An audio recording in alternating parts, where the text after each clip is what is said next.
Jerry, start us off, the leader of the pack. Just have you checked all the boxes that you wanted to accomplish in the spring so far? For the most part, yes. It was a little difficult with the depth on the offensive line. Probably didn't get as much live work as I wanted, but we did get some good competitive stuff, enough to evaluate. And biggest thing for me, as I've said before, is the big picture things. Really establishing the core values and the practice habits and the fundamentals, the tempo at which we practice, the organization, the structure. Those were the things that were most important for me. Schematically, I let Dez and I let Rudds, do what they needed to do. I was just focusing more big picture. When you evaluate players at the end of spring ball, do you attach any more weight to how someone performs in the spring game and with fans in the stands than you would how he did on practice 7 out here?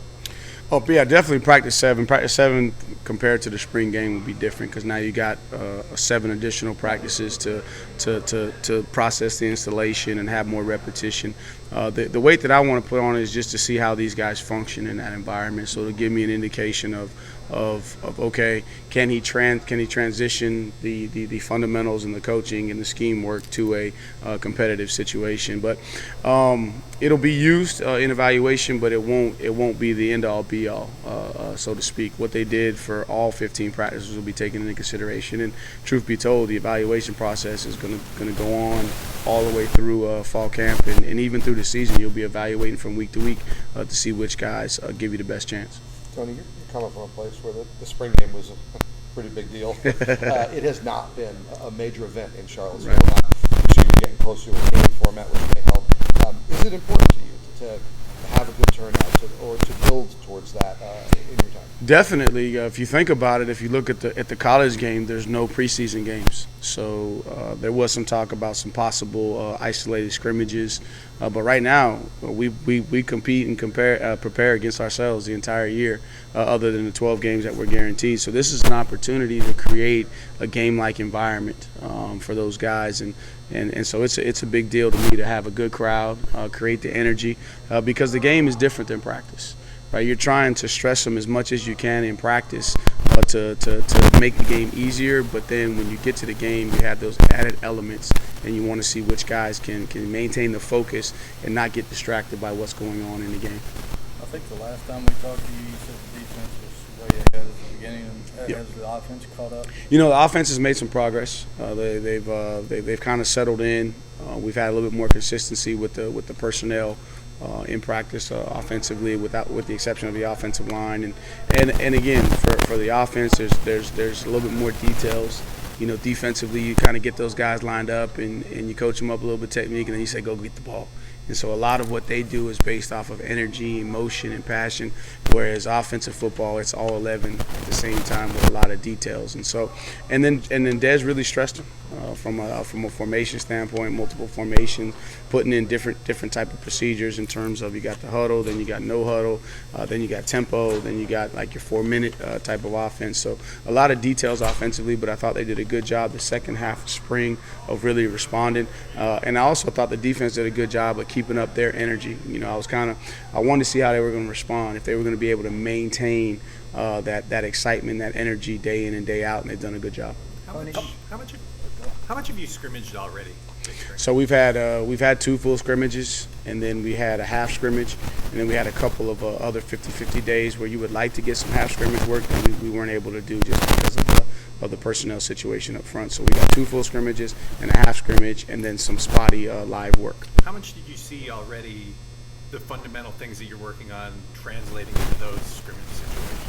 The first one, not so much because it was the first time that the guys were out there and the eyes were a little bit big and things were moving fast. But the second scrimmage and then some of the live work here, you're starting to see some more of the fundamentals. And I think the biggest area of improvement that was most noticeable was the use of the hands by the D-line. I thought the D-line made a lot of progress this spring with the fundamentals in their hand placement and hand fits up front. You have about, I guess, close to 20 guys on the will not participate list.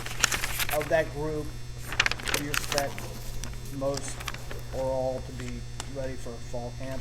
I do. As I go down the list, think the only one right now is Ronnie Walker. Probably won't be ready for fall camp. He'll be a little while after that. Some guys will be closer to fall camp. Like I think about Jonas, he'll be closer to fall camp. Bratton, once we get back, should be good to go. Billy, once we get back, should be close to being good to go. Yeah, and then Dunkel won't, he won't make it back with the ACL, but pretty much everybody else I'm expecting to be ready once, and then Bryce Carter may not be ready, but most of them I feel good about. What's Derek Devon's situation? Is he? So he's kind of day to day. We got some positive news on his foot, and we're just taking it slow because he's had a history of some issues with his foot, and so the reports and the MRIs were positive, and we just wanted to let's make sure that we get him to fall camp, get him to the season. Let's not put him behind, right, and put him at risk by putting him in the game. How do you manage Saturday in terms of so many guys playing on both teams? Yeah, that's gonna be fun, and just getting the jersey number situation was oh my gosh, like, okay, I'm sitting down with Greg, our equipment guy, like, all right, what jersey numbers do you have in what color? Right, so all right, you got these jersey numbers in this color. Okay, so he's on the blue team, he's on the white team.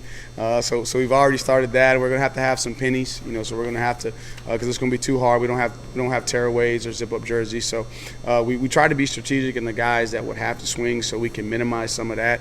What you're gonna see up front is our two tackles got to play for both teams. So that if they're on the blue team, then when they go to the white, they'll put on a white penny over their blue jersey just to kind of blend in. And so we're going to have to manage that and really challenging the coaching staff to let's make sure that we're locked into the game, we're present in the moment, and we try to ease that transition as much as we can. How about in terms of conditioning? Yeah, well, the guys, the tackles have been doing it all spring, so it'll just be another day for them, and we're hoping that it won't be as much for some of the other swing guys. So the offensive linemen, particularly Leach and Patterson and Josie, who got so many reps this spring, how much do you think that accelerates, their learning curve and learning Big a time. new system? Big time. I tell you what, I'm proud of Leach. Leach has really progressed, and he progressed quickly. And he looks like he's back to having fun and he's enjoying it. Charlie was really making progress, and then he hurts his ankle, and so he misses a couple. But pleased with him. And then Josie, Josie's had to play all positions, and having to play all positions does nothing but accelerate. So we feel really good with where he is. Justice had to play a lot of snaps too, playing both guard, center, and tackle. So it was tough on him, but you think long term, it definitely helps him long term. A couple of your players have mentioned this spring, the offense you guys have installed have allowed you to play complementary football. It'll help the defense. It'll help the special teams too. Is that kind of your philosophy? Is that everything works in unison?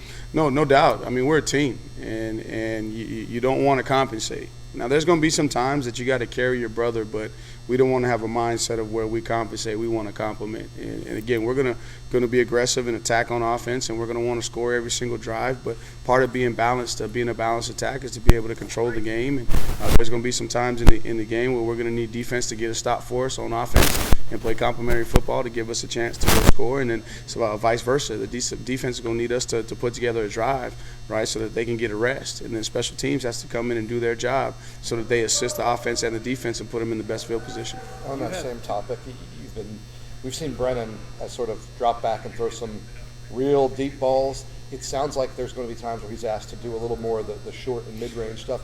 How would you evaluate him in those areas? He's done a good job and we really focused on that, the short, intermediate. Obviously, Rudd's everybody, the coordinators say they're not trying to win the drill, but everybody's trying to win the drill in practice. And so he wasn't going to just give us opportunities to just throw it over the top. So it was really good work for us that we had to get everything in front, and which helps him. But I thought he did a good job of managing. For a lot more to come out to the game.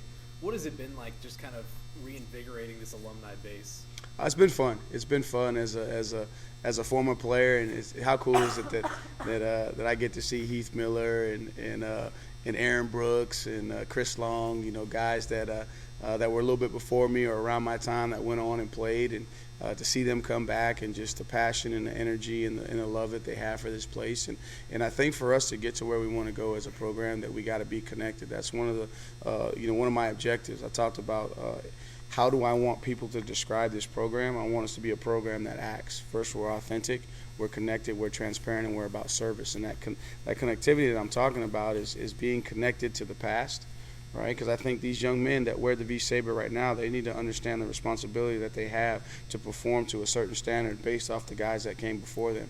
And the connection between those two groups propel you into the future, right? And it helps us in recruiting because now we can identify the type of young men that need to come in and carry the legacy forward. And so I'm excited about tomorrow night and Saturday a little bit before the game. I'm gonna have a chance to engage with those guys, and my message to them has been really simple. I mean, this isn't Tony Elliott's program, and this is Virginia football.